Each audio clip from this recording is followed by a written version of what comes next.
I figured for the sake of humor, we should take a tour of the garage and look around and see exactly what's going on, because this new purchase seems like a lot of money and seems like a really cool project, but it does not encapsulate everything that's going on here. So let's take a look around and see what's happening. Walk in the door, and the first thing you see is XR200 engine. This is actually out of a friend's bike and needs a rebuild because the cylinder is absolutely scrap metal.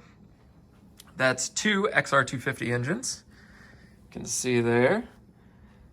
Both of these are 277 millimeter bored, and the transmissions are all nice and matched up. These are bitchin' little engines that are almost ready to go. That's the cylinder heads. This is everything for the right side cover. We're gonna get that assembled tomorrow.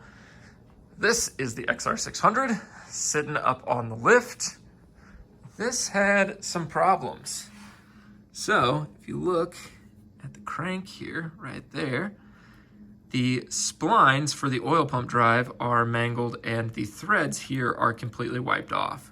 So at some point, because the crank spins clockwise, going forward, that nut was not tight enough and backed off into the side cover and mangled the side cover, popped it out, punched a hole for the oil, ruined the side cover, ruined the crankshaft.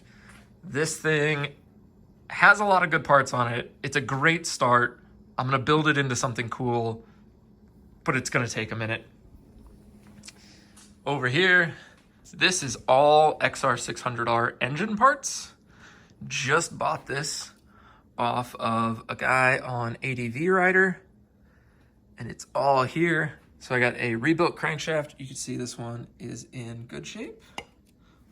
Come on, focus. Maybe, there it is. You can see there, it is got nothing wrong on the end of it. It is also already bored. It's got a Wiseco 9-to-1 piston. I don't love that. We might see if we can go higher compression. Cylinder head is also rebuilt. The cases are in nice shape. It's got hard weld rockers, a web camshaft hanging out back there, bunch of gaskets, all the Cometic stuff, and everything else. Plus these three boxes, which are gonna be super fun. A non-mangled side cover. This will be good. Some wire to wind the stator. There's a lot of stuff going on here. That's all gonna be super cool. Got some tire storage down here. These two wheels are for a flat tracker that I'm working on that is not going anywhere yet because that's the frame for it, so that's gonna take a minute. This is the XR250R Motard. Beautiful little bike, but it's hanging out over here in the corner because that's where it has to be. The Corvair, 1965 Chevrolet Corvair, 140 horsepower, 4-carb engine. Engine and trans are currently out of it.